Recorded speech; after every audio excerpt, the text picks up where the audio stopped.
D'emblée, nous nous excusons pour la déprogrammation. Notre intention a été de tenir le point de presse sur le parking, mais par faute d'autorisation et par respect à la demande de l'autorité, nous avons accepté de le tenir dans ce lieu fermé.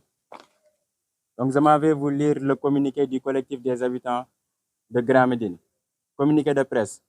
Le collectif des habitants de Grand Médine déplore avec toute son énergie la poursuite des travaux liés à la clôture du parking alors que les pourparlers ne sont pas encore achevés.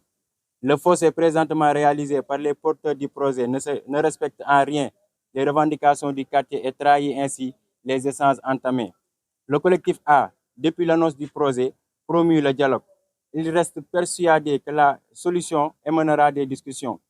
En effet, depuis la manifestation de la volonté du ministre des Sports en 2021 d'entamer le réaménagement du lieu précité, le collectif a posé sur la table certaines questions afin d'éviter des dommages collatéraux dans le quartier. C'est dans ce contexte que nous avons rencontré le ministre des Sports d'alors, M. Matarba. Le dit projet est par la suite entré en hibernation pendant 4 longues années. C'est en 2021, après le déguerpissement des occupants, c'est en 2025, après le déguerpissement des occupants du parking, que cette volonté de réaménagement connaît une nouvelle relance, ce qui pousse le collectif à s'engager dans de nouveaux pourparlers. Étant d'accord pour la clôture du parking, le collectif revendique un écart entre celle-ci et le point de sortie du quartier tout en émettant quelques réserves. Nos revendications. Le quartier de Grand Médine exige un écart d'au moins 15 mètres entre le trottoir et le début de la clôture du parking. Cet espace servira de voie de dégagement et de sortie pour les populations. Il permettra au quartier de respirer et de ne pas être étouffé par une telle clôture. Nos réserves. Les populations de Grand Médine souhaitent une très grande réussite au projet en cours. Elles sollicitent notamment qu'il instaure un environnement harmonieux entre le stade et les habitants environnants. D'où les réserves suivantes. 2 points. La clôture doit être effectuée avec des grillages. Un mur long n'aidera pas le quartier dans sa volonté de contribuer à ce qui fera améliorer le projet après exécution. Une telle construction pourrait notamment favoriser l'insécurité dans le milieu. Les portes doivent faciliter le mouvement des personnes, particulièrement celui des élèves qui fréquentent le lycée Sergent Malamine Camara. Pour parler avec l'ancien ministre du Sport, M. Matarba, fidèle à la tradition du quartier, le collectif s'est évertué dès l'annonce du projet en 2021 à rencontrer le ministre des Sports, M. Matarba. Les discussions tournaient autour du projet et les conséquences qu'il pourrait générer dans le quartier. Pour parer à toutes ces éventualités, le collectif était parti pour négocier un écart de 40 mètres entre le trottoir et la clôture. En fin d'essence, un accord verbal avait été trouvé entre les deux parties. Le ministère accepte de céder au moins 15 mètres. Rencontre avec le directeur du stade. Le directeur du stade Léopold Sédar Senghor a reçu le collectif le 25 avril 2025 au sein du stade. Cette audience a permis aux deux parties de fouiller les archives de 2021. Le directeur, témoin de la rencontre au ministère sous le magistère de M. Matarba, confirme l'accord verbal trouvé concernant les 15 mètres. Le collectif a défendu les nécessités de préserver notre cadre de vie et d'instaurer une voie de dégagement et de sortie. En conclusion, le directeur promet d'en parler avec les parties prenantes. Première rencontre avec le sous-préfet des Parcelles Assainies. Le 25 avril 2025, une délégation du collectif a rencontré le sous-préfet des Parcelles Assainies. Cette assise avait pour but d'informer l'autorité sur les craintes des populations que la clôture doit prendre en compte. Le collectif a exposé les différents échanges tenus avec les parties prenantes du projet et a réaffirmé sa volonté de trouver une solution dans le dialogue. En revanche, le sous-préfet, après avoir salué notre démarche responsable, nous a donné un rendez-vous au stade le lendemain pour s'enquérir de la situation. Cet événement verra la présence de M. Sarr, technicien en charge du projet, et du directeur du stade. Descente sur le parking. Comme programmé, la descente, souhaitée et coordonnée par le sous-préfet des Parcelles Assainies, a lieu le 26 4 mois 2025. Elle a vu la présence de M. Sarr, technicien précité, du directeur du stade, du maire de la commune de Padoua et de quelques éléments de la presse. M. Sarr a ouvert les explications. Il a évoqué des erreurs liées au fossé creusé par les ouvriers et montre la trajectoire de passage de la clôture prévue par le projet. Ce qui n'est pas conforme avec les revendications du quartier, même s'il soutient que les 15 mètres sont pris en compte. Le référentiel prix reste différent de celui du quartier. les populations commencent leur métrage à partir du trottoir. Dans ce désaccord, le sous-préfet promet de convoquer une nouvelle rencontre avec le collectif pour recueillir toutes les doléances du quartier afin de les transmettre aux autorités. Deuxième rencontre avec le sous-préfet des Parcelles Assainies. Conscient que la discussion est la seule voie pour trouver une solution harmonieuse, le collectif a, de nouveau, rencontré le sous-préfet le 29 4 mois 2025. Après l'exposition de nos doléances et réserves à l'encontre du projet en cours, le collectif a remis une note d'information à l'autorité. Le sous-préfet a promis de rendre compte aux instances concernées. Rencontre avec Madame la ministre des Sports, Khady Diène Gaye. Le 30 avril 2025, au ministère de la Jeunesse à Cité Keur Gorgui, le collectif a rencontré Madame la ministre des Sports, Madame Khady Diène Gaye. Le cadre a notamment vu la présence du technicien en charge du projet et du directeur du stade. Les membres du collectif, comme de coutume, ont évoqué les doléances du quartier. Ils se sont notamment évertués à rappeler les pourparlers tenus jeudi avec le ministère des Sports sous le magistère de M. Matarba. Le directeur du stade confirme d'emblée les essences qui avaient cours au ministère des Sports en 2021. Il valide l'information selon laquelle le ministère avait cédé les 15 mètres. Le technicien Moussa Sarr, à son tour, dit être conscient de cette décision, mais le point de départ de son métrage trahit le souhait des populations. C'est là où se trouve la divergence du moment. Madame la ministre, après avoir salué le sens de responsabilité du collectif, invite à tenir une nouvelle rencontre le vendredi qui suit. Une assise qui réunira tous les techniciens qui ont un rôle dans le projet ainsi que le sous-préfet. En fin de séance, le collectif a remis une note d'information à Madame la ministre des Sports. NB, la rencontre qui devait se tenir le vendredi n'a pas encore lieu. Rencontre avec le directeur du projet. Le 8-5 mois 2025, le collectif a rencontré Moussa Sarr, responsable à charge du projet, à l'intérieur du stade Léopold Sédar Senghor. Cette réception est motivée par la note d'information déposée par le collectif qui lui a été attribuée.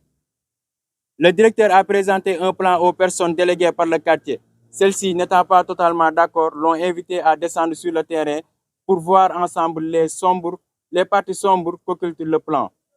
Le directeur a proposé au collectif une nouvelle rencontre sur le terrain en présence des techniciens, topographes, géomètres, etc. pour mesurer convenablement ce qui se trouve dans le plan. La décision des populations de Grand Médine. Au moment où nous attendons la convocation de Moussa Sarr pour la poursuite des pourparlers, le collectif constate l'accélération des travaux, ce qui s'avère inacceptable, trahissant ainsi la volonté des populations de trouver une solution paisible.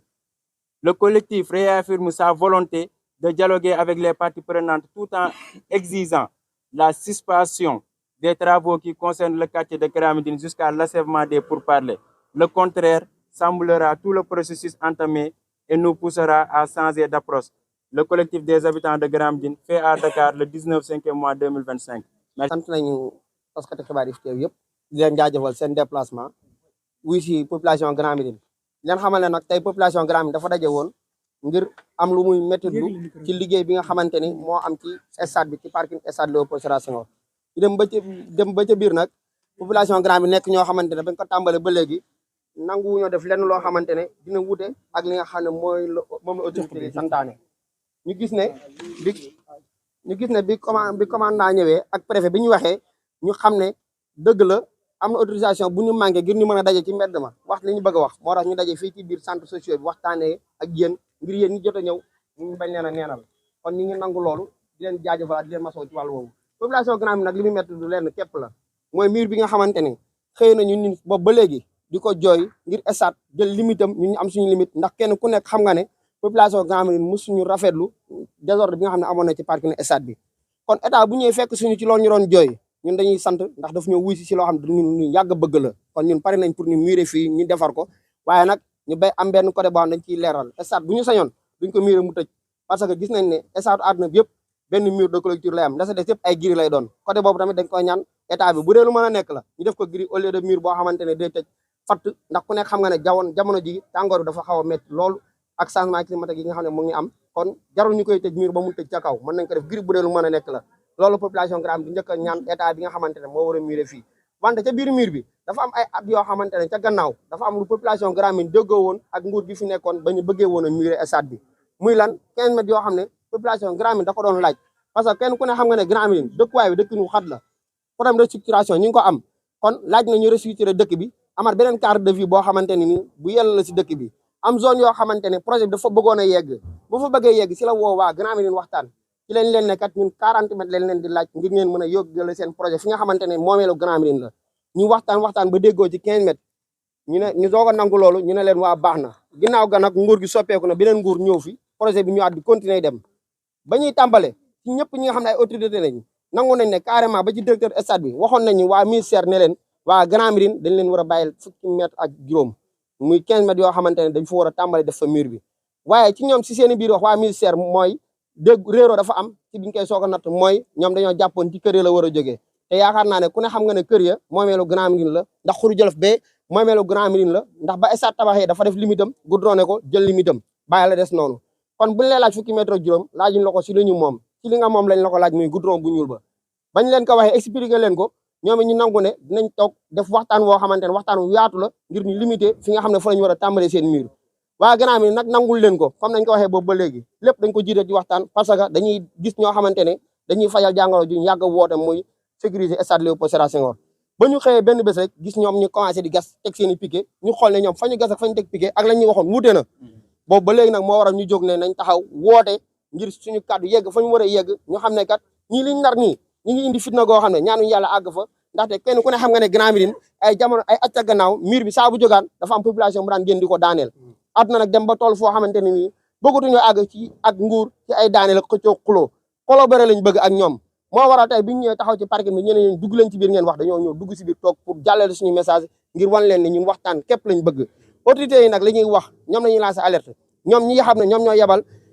ministre des sports ñoom ñoo yebal technicien ñoo yebal ñëpp ñu xool li nga xamante ne moom la population Grand Médine bëgg ñoom bu ñu ñëwee biir Grand Médine xool dëkkwaan ba nam fa mel dinañ xam ne kon ñun li ñuy laajte fii muy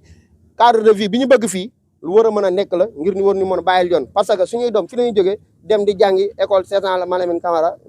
ex Limodac te léegi ku gis ni mu mel léegi xam ne buñ paree ñoom seen projet bi élèves nañ def wiir gu métti ngir mën fay yegg rawatina buntu boo xam ne dafa tëju Grand Médine nag di jooy buntu yi ñu ko yàgg a tëj boobu ba léegi te autoroute ba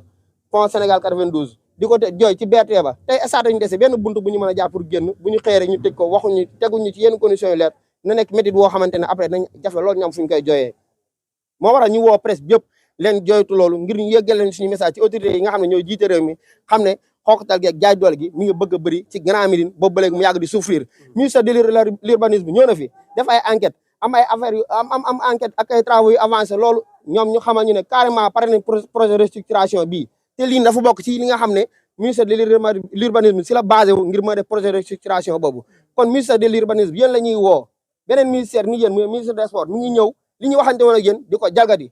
kon ne état bi toog en personne def waxtaan boo xam ne dañuy concerté wu seen biir xool lan moo gën a farata ci fowukaay xale yi ak foo xamante ne ndox mi day dugg ci biir di rey nit ñi ñu xool li ci gën a farata ñu def ko ndax yaakaar na ne li ñuy jooy ku xool archive xam ne Sénégal yàgg na fi muy taw mënd mi di rey doomi Grand Médine ñun loolu la ñuy ñaan ngir mu yam fi ba faw moo tax ñu bëgg ñu toog ñu waxtaanee ko ministre des sports ministère de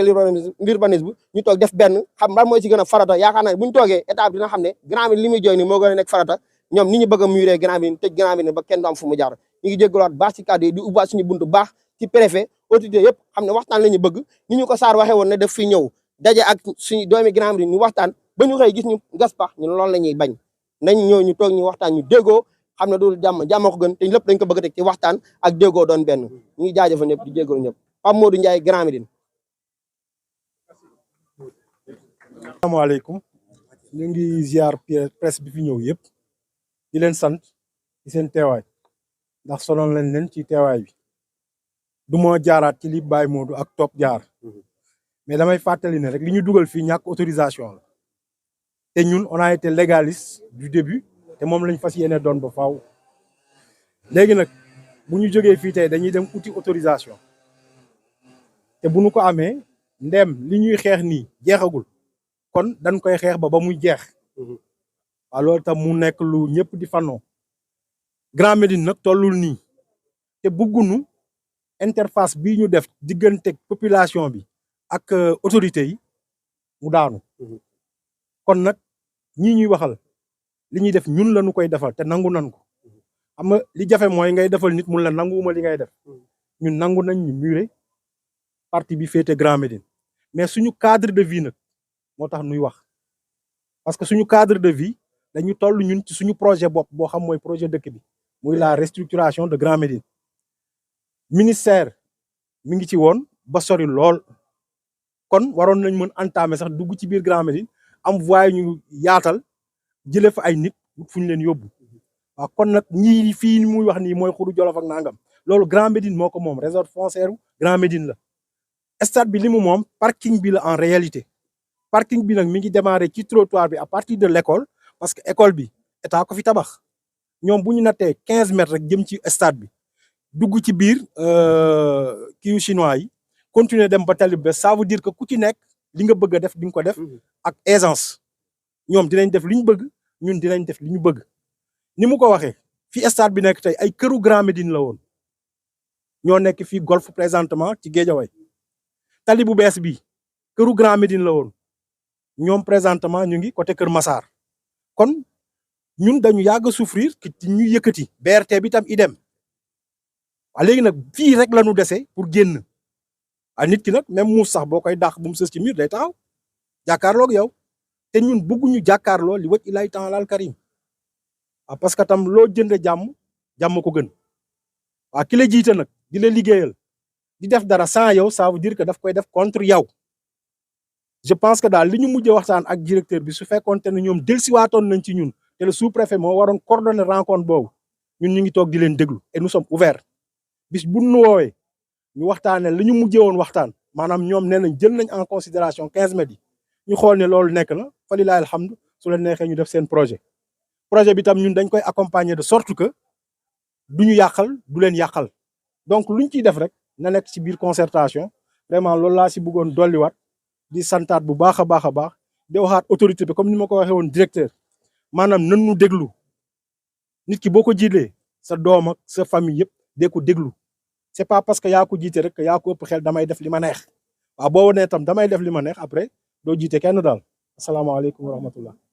man Mamadou Baro laa tudd